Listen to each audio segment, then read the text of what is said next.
আপনি প্লিজ মিউজিকটা একটু কমাবেন? কেন? আসলে আমার মেয়ের শরীর খারাপ, আরো এত মিউজিকের জন্য শুতে পারছে না। বেবি, উনি বলছেন ওনার মেয়ের শরীর খারাপ, তাই ভলিউম কমিয়ে দিতে।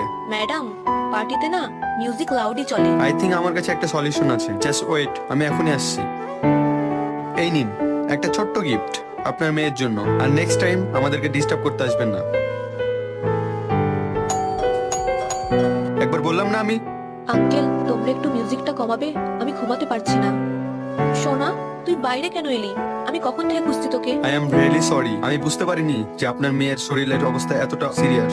ওর থার্ড স্টেজ ক্যান্সার। তুমি আমার সাথে ফ্রেন্ডশিপ করবে? এরপরে আমাদের যখনই পার্টি করতে ইচ্ছা করবে, আমরা তোমার কাছে চলে আসব, অনেক গিফট নিয়ে আসবো, আর অনেক মজা করব আমরা। সরি, কোনো ব্যাপার না। Bye bye.